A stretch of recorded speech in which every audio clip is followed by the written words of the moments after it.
Hello friends, आजच्या लेक्चरमध्ये आपण युनिट 3 स्टार्ट करणार आहे, ज्याचं नाव आहे photo electricity, X rays and lasers.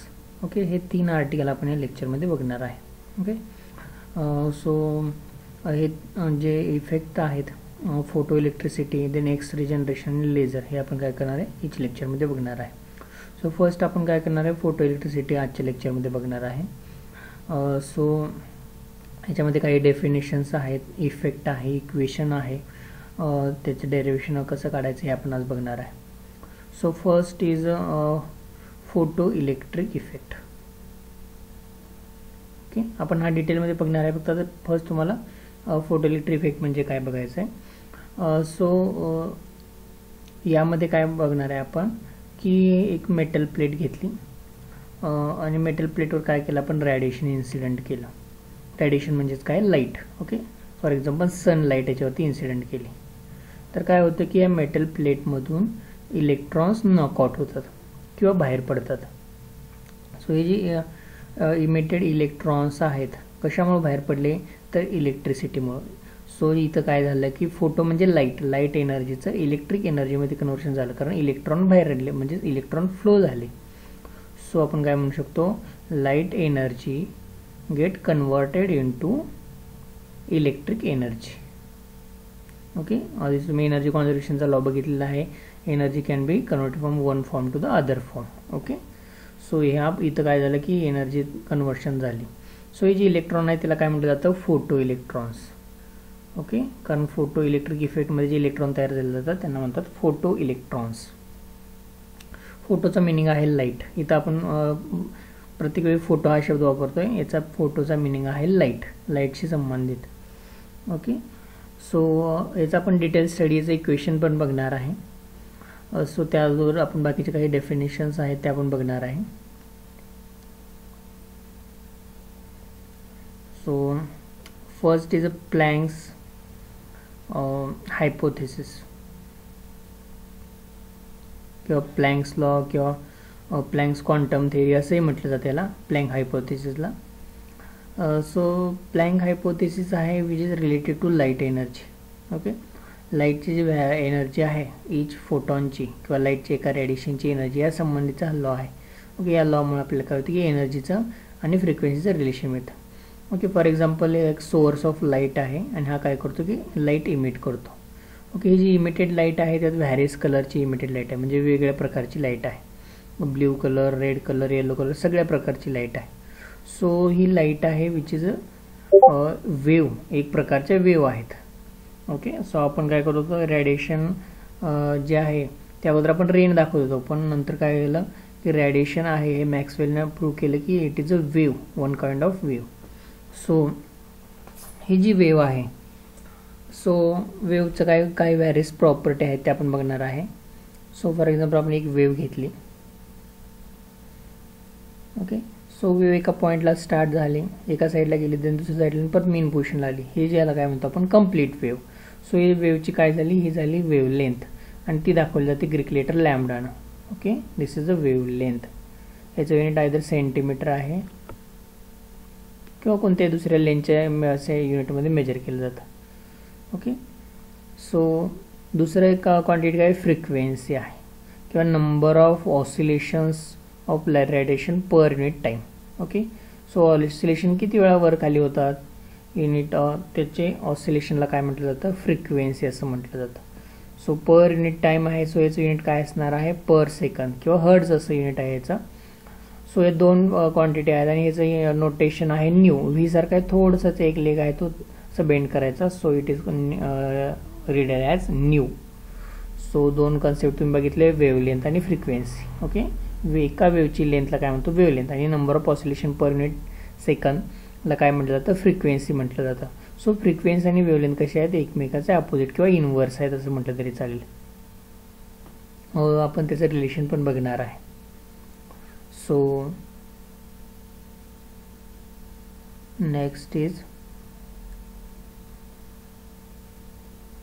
Next आपण वेगवेगळ्या वेव्ह बघूया. एक वेव्ह आहे. Okay, this is another wave with a different wavelength. याची वेव्हलेंथ थोडीशी कमी आहे अगोदरच्या वेव्हपेक्षा. आणि थर्ड वेव्ह घेऊया आपण. थर्ड वेव्हची आणि वेव्हलेंथ आहे ती कमी आहे. ओके, फर्स्ट वेव्हपेक्षा सेकंड वेव्हची वेव्हलेंथ कमी आहे, थर्डची आणि कमी आहे. ओके, सो तिन्ही केसमध्ये आपल्याला एक ऑब्झर्वेशन काय आहे बघा, याची वेव्हलेंथ त्याला आपण काय म्हणूया, λ1 म्हणूया. ओके, दुसऱ्याची वेव्हची जी लेंथ आहे, एका वेव्हची लेंथ, ओके, त्याला काय म्हणूया आपण, λ2 म्हणूया. ओके, दिस इज λ2 आणि दिस इज λ3. सो इथे तुम्हाला रिलेशन काय मिळेल, λ1 λ2, तर λ1 is greater than λ2 is greater than λ3. λ1 greater आहे λ2 पेक्षा, λ2 ग्रेटर आहे λ3 पेक्षा. So this is a relation. So आता या केसमध्ये तुम्ही ऑब्झर्व केलं तर number of oscillations per second frequency कोणाची जास्त आहे, फ्रिक्वेन्सी आहे ती ν3ची जास्त आहे, म्हणजे वेव्ह 3ची. So frequency of first wave is less than second wave is less than third wave. So इथं तुम्हाला इझिली ऑब्झर्व होते की फ्रिक्वेन्सी थर्ड वेव्हची जास्त आहे त्यापेक्षा सेकंड वेव्हची, त्यापेक्षा फर्स्ट वेव्हची, कारण फर्स्ट वेव्हमध्ये number of oscillation per second खूपच कमी आहेत.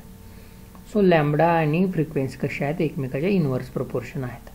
ओके, सो याचा यूज करून आपण एक पुढे काही इक्वेशन डिराईव्ह करणार आहे.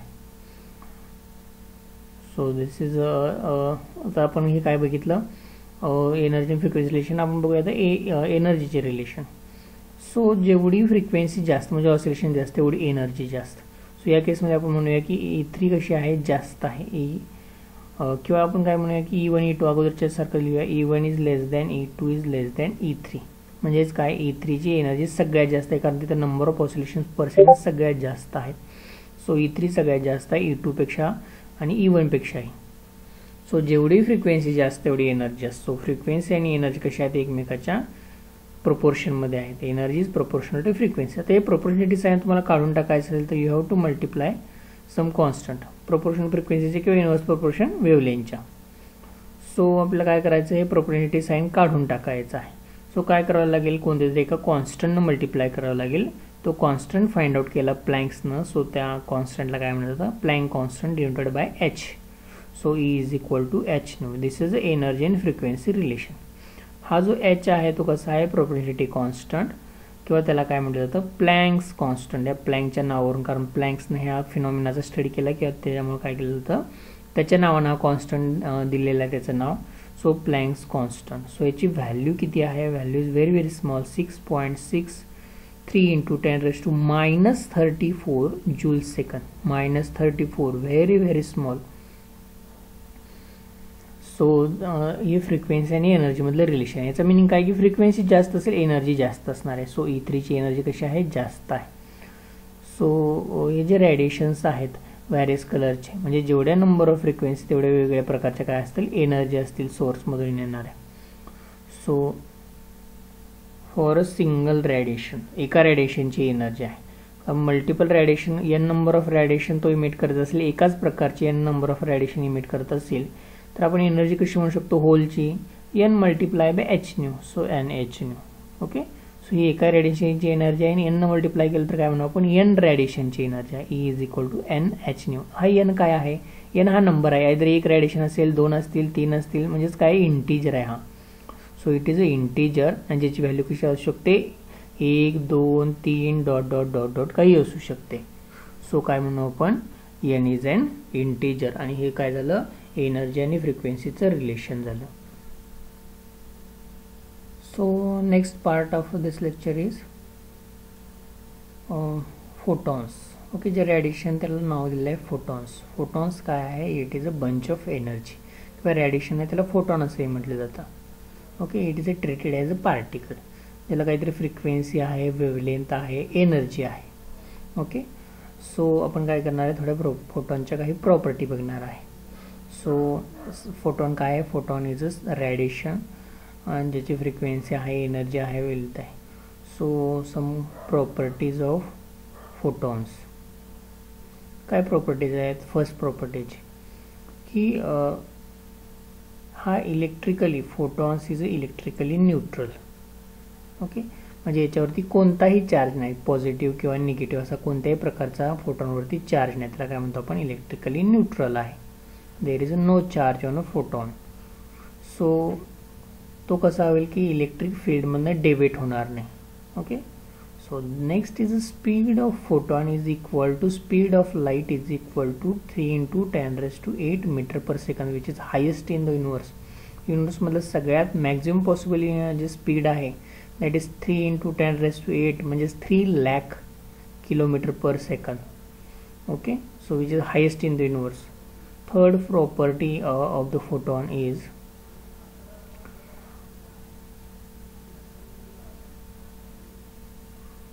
याची जी एनर्जी आहे, एनर्जी आणि मोमेंटम आपण काढू शकतो. Energy of massive particle is equal to mc². त्याच्यावरून एम असली तर M is equal to E/c². This is Einstein relation. हे आइन्स्टाईनने डिफाईन केलेलं आहे. सो ई म्हणजे काय, फोटॉनची energy is equal to hν/c². So हे काय झालं, एम झालं, मास झालं hν/c². सो हा न्यू आहे तो न्यू काय केलं जातो, आपण रिप्लेस करू शकतो. न्यूचा आणि फ्रिक्वेन्सीज काय रिलेशन आहे, बोथ आर इन्व्हर्सली प्रोपोर्शनल आणि प्रोपोर्शनॅलिटी कॉन्स्टंट काय आहे, c, that is speed of light. So nu is equal to c/λ. So c is काय आहे, speed of light. So c कसं लिहू शकतो तुम्ही, c is equal to nu into lambda. So these are the important relations. So आपल्याला mass मिळालं. मास आणि फ्रिक्वेन्सीच्या भाषेमध्ये लिहिलं आपण. मास आपण वेव्हलेंथच्या फॉर्ममध्ये पण लिहू शकतो. hc² आहे, न्यू आहे ते c/λ, c divide by lambda. त्यापैकी एक सी आहे तो काय होईल, कॅन्सल होऊन जाईल. सो आपल्याला काय रिलेशन मिळालं, mass equal to h divided by c into lambda. So this is the relation of mass of photon. हे आपण काय करू शकतो, फोटॉनचं मास फाइंड आउट करू शकतो. c is equal m is equal to h divide by c lambda. So this is about mass. So आपण next काय find out करू शकतो, this is the mass of photon.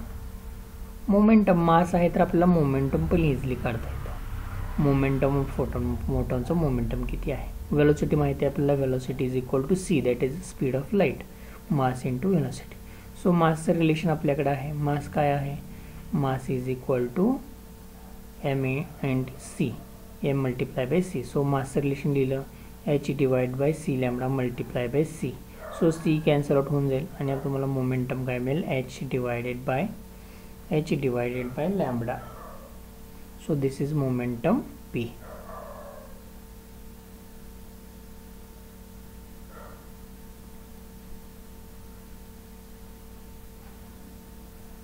So this is the fourth property, that is momentum of photon. Next property, हे photons आहेत, it's also magnetic, electrically neutral आहेत as well as it is magnetically neutral. म्हणजे magnetic field मधून photon जातील तर ते काय होणार नाही, deviate होणार नाही. So it is a magnetically neutral. So these are the properties of photons. So next part of our lecture is photo electric effect. इथं आपण काय करणार आहे, डिटेलमध्ये हा इफेक्ट बघणार आहे, फोटो इलेक्ट्रिक इफेक्ट.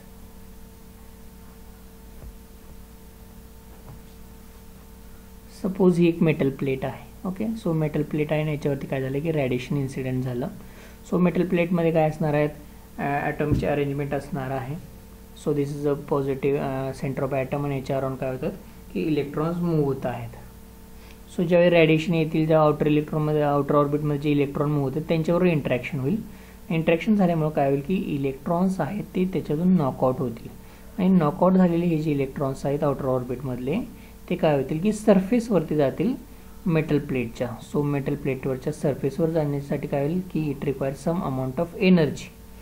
सो फोटॉनला सफिशियंट एनर्जी असेल तर ते नॉकआउट करतील ॲज वेल एज ते सरफेसला घेऊन जातील. सो सरफेसला जी एनर्जी घेऊन जाण्याची आहे त्याला काय म्हटलं जातं, वर्क फंक्शन, आणि ते डिनोट केलं जातं W0. सो त्याला काय म्हटलं जातं, work function of a metal. कशाला म्हटलं जातं, amount of energy required to move the electron from inner outer shell of orbit to the outer part of the metal plate, किंवा इनर पार्टमधून जे मेटल प्लेटच्या इनर पार्टमधून काय करायचं, आउटर सरफेसवरती आणायचं. उरलेली जी एनर्जी आहे फोटॉनची ती कशामध्ये वापरली जाते, कायनेटिक एनर्जी ऑफ इलेक्ट्रॉन. म्हणजे एक्सेस एनर्जी असेल फोटॉनला तर काय होईल की फोटॉन इलेक्ट्रॉन नॉकआउट करेल आणि जो इलेक्ट्रॉन निघालेला आहे, नॉकआउट झालेला आहे, तो काय करेल की काही स्पीडनं तो पुढं जाईल. सो फोटॉनची एनर्जी आहे hν, ती दोन कारणासाठी वापरली जाईल. एक तर तो नॉकआउट करण्यासाठी, सेंटरमधून तो काय होईल की आउटर ऑर्बिटमध्ये नॉकआउट होईल आणि उरलेली एनर्जी काय होईल की कायनेटिक एनर्जी ऑफ इलेक्ट्रॉन म्हणून वापरली जाईल. ओके, सो दोन प्रकारासाठी ही एनर्जी वापरली गेली. सो आपण जे हे रिलेशन आहे H new energy of photon as well as 1/2 mv². So याच्यामध्ये काही कंडिशन्स आहेत. इलेक्ट्रॉन प्रत्येक वेळी नॉकआउट होणार नाही. सो एनर्जी जी एच न्यू आपण लिहिलो ही सफिशियंट पाहिजे एनर्जी. फॉर एक्झाम्पल एक फोटॉन आहे ज्याची फ्रिक्वेन्सी समथिंग आहे किंवा लार्ज वेवलेंथ आहे, फ्रिक्वेन्सी पण कमी आहे. सो काय होईल की हा इलेक्ट्रॉन काय होईल नॉकआउट करेल फक्त, पण सफिशियंट एनर्जी नसल्यामुळे काय होईल की तो सरफेसवरती जाणार नाही. सो आपण काय केलं की जरा हायर एनर्जीचा फोटॉन वापरला. हायर एनर्जी म्हणजे काय की वेवलेंथ त्याची कमी असेल, फ्रिक्वेन्सी जास्त असेल. ओके, ऑसिलेशन जास्त. सो काय करेल हा इलेक्ट्रॉन नॉकआउट करेल बट सम डिस्टन्स ट्रॅव्हल करेल, बट हा सरफेसवरती घेऊन जाणार नाही. सो नेक्स्ट आपण आणि एनर्जी वाढवली तर काय होईल की इलेक्ट्रॉन नॉकआउट होईल ॲज वेल ॲज तो सरफेसपर्यंत मूव्ह होईल आणि उरलेली सपोज एक्सेस एनर्जी असेल तर त्यांना काय होईल की तो मूव्ह होईल. So minimum amount of energy required त्या एनर्जीला काय म्हटलं जातं थ्रेशहोल्ड एनर्जी. थ्रेशहोल्ड एनर्जीचा मिनिंग आहे की मिनिमम एनर्जी ऑफ फोटॉन. कोणती एनर्जी की जी एनर्जी इलेक्ट्रॉन नॉकआउट करून सरफेसपर्यंत येईल. सो ही जी एनर्जी आहे त्याला थ्रेशहोल्ड एनर्जी म्हणतात. रिस्पेक्टिव्ह फ्रिक्वेन्सी आहे त्याला थ्रेशहोल्ड फ्रिक्वेन्सी म्हणतात. ओके, सो ती कशाने दाखवली जातं E0 μ0 रिस्पेक्टिव्हली. ओके, सो हे जे वर्क फंक्शन आहे, वर्क फंक्शन म्हणजेच काय असणार आहे, it is related to μ0. So energy कशी असली पाहिजे त्याला रिस्पेक्टिव्ह लॅम्बडा आहे त्याला काय म्हटलं जातं थ्रेशहोल्ड वेवलेंथ.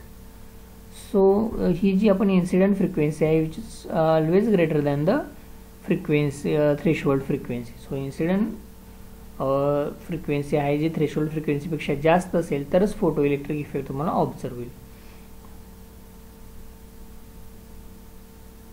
सो इथून काय होईल तो नॉकआउट होईल आणि पुढे कायनेटिक एनर्जी मूव्ह होईल. सो जी फोटॉनची एनर्जी आहे इज इक्वल टू ती कशी वापरली जाईल इलेक्ट्रॉन नॉकआउट करायला वर्क फंक्शन ॲज वेल ॲज कायनेटिक एनर्जीमध्ये 1/2 mv², mass of electron and velocity of electron.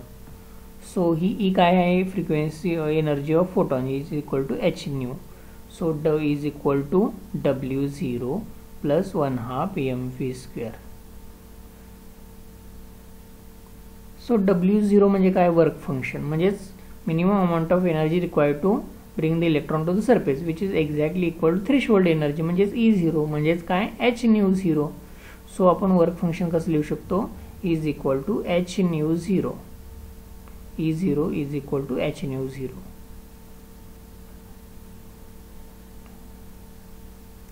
So ही जी h μ0 जी व्हॅल्यू आहे ते आपण काय करणार आहे इथे यूज करणार आहे. So h nu is equal to h μ0 plus 1/2 mv².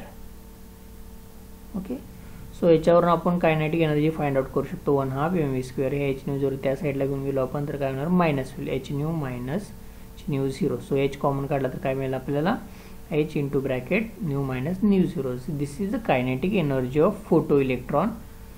So which is equal to h into bracket nu minus μ0. यालाच काय म्हटलं जातं आइन्स्टाईन फोटो इलेक्ट्रिक इक्वेशन असे म्हटलं जातं. याचा मोस्ट ऑफ द स्टडी आहे तो कोणी केला आइन्स्टाईनने केलेला. सो याला आइन्स्टाईनचं नाव दिलेलं आहे आइन्स्टाईन्स फोटो इलेक्ट्रिक इक्वेशन. सो आपण पुन्हा एकदा बघूया ई कशी वापरली जाते. ई वापरली जाते इलेक्ट्रॉन नॉकआउट करायला आणि कायनेटिक एनर्जीसाठी. So kinetic energy is proportional to nu म्हणजे फ्रिक्वेन्सीवरती प्रोपोर्शन आहे. Okay, so this is about photoelectric effect.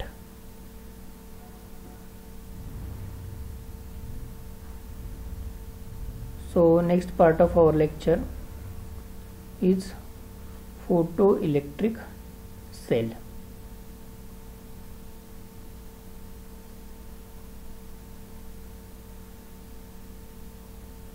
Okay, आपण काय करणार आहे एक इव्हॅक्युएटेड ग्लास ट्रान्सपरंट ग्लास घेणार आहे आणि त्याच्यामध्ये असा कर्व शेप्ड एक सरफेस यूज करणार आहे फोटोसेन्सिटिव्ह सरफेस अँड देन एक प्लॅटिनम रॉड त्याच्या समोर काही डिस्टन्सवरती घेणार आहे. ओके, एक त्यापैकी काय असेल हा प्लॅटिनम रॉड आहे त्याला म्हटलं ॲनोड आणि हा फोटो सेन्सिटिव्ह मटेरियल कोट केलेली प्लेट आहे त्याला म्हटलं कॅथोड. ओके, ते बॅटरीला जोडली.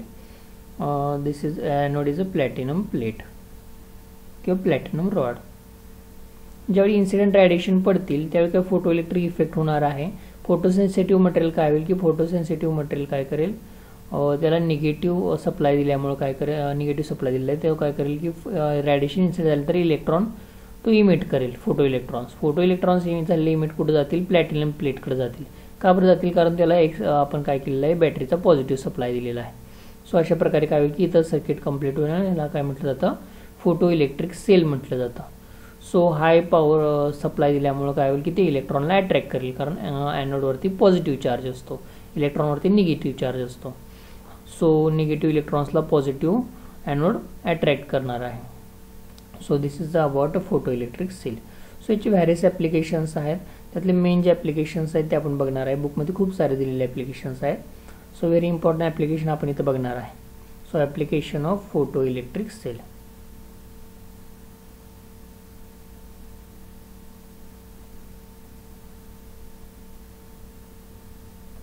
So the first application आहे, it is used in traffic signals. Okay, जे ऑटोमॅटिक ट्रॅफिक सिग्नल आहे त्याच्यामध्ये यूज केला जातो. सेकंड ॲप्लिकेशन आहे याचा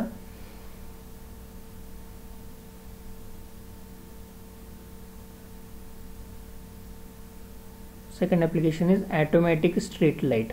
ओके, ऑटोमॅटिक स्ट्रीट लाईट म्हणजे बाहेरचा ब्राईटनेसवरती ते डिसाईड करणार स्ट्रीट लावायची नाही. दिवसा ऑटोमॅटिक बंद होऊन जाईल, रात्री काय होणार, रेडिएशन नसणार आहे एन्व्हायरमेंटमध्ये. सो ऑटोमॅटिक लाईट काय होतील, स्ट्रीटच्या चालू होतील, रस्त्यावरच्या लाईट. सो याचा अगेन यूज केला जातो टेलिव्हिजनमध्ये. नेक्स्ट आहे फायर अलार्ममध्ये यूज केला जातो. नेक्स्ट ॲप्लिकेशन आहे, it is use in burglar alarm. Okay,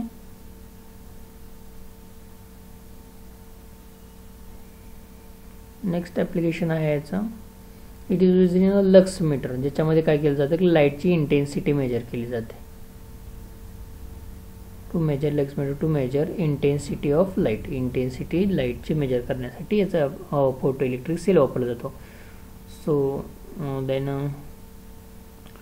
lux मीटरमध्ये काय केलं जातं की करंट जो फोटो इलेक्ट्रॉनचा आहे त्याच्या सहाय्यानं किती लाईट इंटेन्सिटी असेल हे मेजर केलं जातं. सो जे मेन त्याच्यामध्ये ॲप्लिकेशन्स आहेत बर्गलर अलार्म आणि लक्स मीटर. सो त्यातला जो बर्गलर अलार्म आहे, फॉर एक्झाम्पल एक हाऊस आहे आणि त्याचं इथं डोअर आहे आणि तिथं काय केलं जातं की फोटो सेल एका बाजूला कॅथोड नोड असेल आणि त्याच्यामध्ये काय होतं, फोटो इलेक्ट्रिक करंट चालू आहे बिकॉज ऑफ लाईट. जे कोणता थीव्स इथे एंट्री होईल त्यावेळी काय होणार आहे की हा करंट आहे तो इंटरप्ट होणार आहे because of light interrupted. So काय होईल, त्याला ऑटोमॅटिक अलार्म दिलेला असतो, तो काय बझर दिलेला असतो, तो ऑटोमॅटिक वाजणार आहे. आणि लक्स मीटरमध्ये काय केलं जातं की जी फोटो लाईट पडल्यानंतर इलेक्ट्रॉन्स इमिट होतात त्याच्या सहाय्यानं करंट जनरेट होतो. हा जो करंट आहे तो काय केला जातो, करंट मीटरनं मेजर केला जातो. आणि ज्यावेळी इंटेन्सिटी जास्त असेल त्यावेळी करंट का इलेक्ट्रॉन इमिटेड जास्त होतील आणि करंट जास्त असेल. सो करंट आणि इलेक्ट्रिक इंटेन्सिटी कशी असणार आहे, एकमेकाच्या प्रोपोर्शनल असणार आहे. Current is proportional to intensity of light. So याच्या साहाय्याने काय केलं जातं, इंटेन्सिटी लाईटची मेजर केली जाते. Okay, so next part of our lecture is light dependent resistor. Okay, याला LDR असं शॉर्ट फॉर्ममध्ये म्हटलं जातं, ज्याचा रेजिस्टन्स लाईटवरती डिपेंड आहे. ओके, सो लाईट पडल्यानंतर काय होतं की याचा रेजिस्टन्स चेंज होतो. So it is known as light dependent resistor LDR. आणि याचं सिम्बॉल आहे असा रेग्युलर रेजिस्टर करायचा, त्याच्यावरती अशी इव्हॅक्युएटेड ग्लास काढायची आणि दोन याचं आउटपुट आणि इथं काय केलं जातं, रेडिएशन इन्सिडेंट असं दाखवलं जातं. सो याचा जो रेजिस्टन्स आहे, okay, resistance is proportional to amount of intensity of light. किती इंटेन्सिटी याच्यावरती इन्सिडेंट झाली त्याच्यावरती याचा रेजिस्टन्स डिपेंड असतो. फॉर एक्झाम्पल हा रेजिस्टर आहे, याच्यावरती लाईट पडली, काय होणार आहे, लाईट पडल्यामुळे इलेक्ट्रॉन्स याची फ्री होणार आहेत. इलेक्ट्रॉन फ्री होल्यामुळे काय होईल की करंट जास्त व्हायला, करंट जास्त व्हायल्यामुळे काय होतं की रेजिस्टन्स कमी होतो. सो हा रेजिस्टन्स लाईटवरती डिपेंड आहे. इनव्हर्समध्ये लाईट जेवढी जास्त तेवढा रेजिस्टन्स कमी. सो याला काय म्हटलं जातं, लाईट डिपेंडंट रेजिस्टन्स. याचे व्हॅरियस ॲप्लिकेशन्स आहेत. आपण काही मेन ॲप्लिकेशन्स बघणार आहे, बुकमध्ये खूप सारे दिलेले आहेत. So first application is camera एक्सपोजरमध्ये याचा यूज केला जातो. Camera exposure control. याचं सेकंड ॲप्लिकेशन आहे झेरॉक्स मशीनमध्ये जे टोनरमध्ये जी शाई आहे ते फिक्स करण्यासाठी. नेक्स्ट आहे स्मोक डिटेक्टर. ओके, स्मोक डिटेक्टरमध्ये काय होतं की लाईट स्मोकमुळे लाईट इंटरप्ट झाल्यामुळे रेजिस्टन्स चेंज होतो. So it is use in smoke detector. Next is a street light कंट्रोलमध्ये पण याचा यूज केला जातो.